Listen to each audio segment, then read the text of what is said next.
আল্লাহ তাআলা আমাদেরকে মুক্তি দিলেন একটা রক্ত ভেজা আন্দোলনের মাধ্যমে। তারপরে এই স্মৃতি তাড়াতাড়ি ভুলে গিয়ে যে খাসলতটা ফ্যাসিস্ট সরকারের ছিল সেইটা আপনারা আবার ধারণ করতে যাচ্ছেন কেন? আমরা তো নতুন কিছুই দেখতে পাচ্ছি না। তখনকার ফ্যাসিস্টরা যা করেছে হুবহু তার একটা ফটোকপি আপনাদের মধ্যে আমরা দেখতে পাচ্ছি। কোন জিনিসটা আপনারা বাদ দিয়েছেন? কোন জিনিসের পরিবর্তন করেছেন? ওরা যেমন বিরোধী মতকে দমন করার জন্য ষড়যন্ত্র, অপপ্রচার এবং বল প্রয়োগের আশ্রয় নিয়েছিল, আপনারা সবগুলা ইতিমধ্যে নিয়ে ফেলেছেন। সংসদে আপনারা দেখেছেন, আমরা পরিষ্কার বলেছি, নির্বাচন তো একটা হয় নাই, দুটো হয়েছে। শপথ দুইটা নেওয়ার কথা ছিল, আমরা নিলাম, আপনারা নিলেন না কেন? সেই আপনারাই তো আমাদের মতো বলেছিলেন গণমুঠে হা বলুন, তো জনগণ তো হা বলেছে। 70% মানুষ হা বলার পরে জনগণের এই অভিপ্রায়কে আপনারা অপমান করছেন কেন? অগ্রাহ্য করছেন কেন? 71-এর যুদ্ধ কেন হয়েছিল? বেসিক দুইটা কারণ ছিল। একটা ছিল বৈষম্য, আরেকটা ছিল জনগণের ভোটকে সম্মান না দেখানো। এখন হুবহু দেখি তাই সব কিছু, কোনো বেশকম দেখতে পাচ্ছি না। জনৈক শামসুল আলমের কথা এখানে বলা হয়েছে, নাসির উদ্দিন পাটোয়ারি বলেছেন যে তিনি বিএনপির র্যাঙ্ক অ্যান্ড ফাইলের একজন অ্যাক্টিভিস্ট।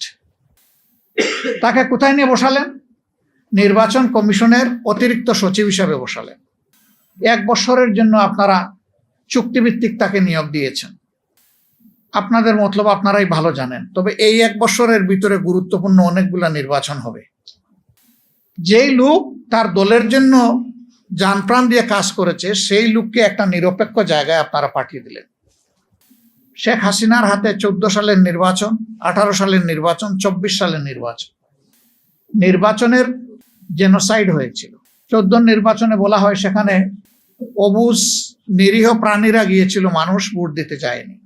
18 সালের নির্বাচন ধৈর্য ধরতে পারে নাই, নিজেদের কর্তৃত্বে নিয়ন্ত্রণে সব কিছু থাকার পরেও নির্বাচনের আগের রাতেই সবকিছু সাবাড় করে ফেলেছিল। এই জন্যে অত্যন্ত ইনোসেন্ট একটা কান্ট্রি, কিন্তু বিশ্বে পাওয়ারফুল। তাদের বাংলাদেশি রাষ্ট্রদূত বলেছিলেন যে এটা মিডনাইট ইলেকশন, জনগণও তাই বলতো। আর 24 সালে এসে আমিডামি করলেন। তো এই নির্বাচনগুলোকে জাতি ঘৃণা ভরে প্রত্যাখ্যান করেছিল, কিন্তু আবার সেই একই আয়োজন আমরা দেখতে পাচ্ছি। মনে রাখবেন, হিস্ট্রি রিপিটস ইটসেলফ। সূর্য কিন্তু মাত্র একদিন পূর্ব দিকে উঠে না, আর একদিন পশ্চিম দিকে ডুবে না। প্রতিদিন উঠে, প্রতিদিন ডুবে। সূর্য যখন উঠে তখন শক্তিমত্তা নিয়ে উঠে, দুপুর পর্যন্ত মারাত্মক বীরত্বপনা থাকে, তার ঝাল থাকে অনেক, কিন্তু দুপুরের পর থেকে তার পতন শুরু হয় এবং শেষ পর্যন্ত গিয়ে সে ডুবতে বাধ্য হয়। কারো সূর্য মাথার উপরে দুপুর বেলা স্থির হয়ে থাকবে না, থাকে নাই অতীতে, আগামীতেও থাকবে, এই কথা চিন্তা করার কোনো কারণ নেই।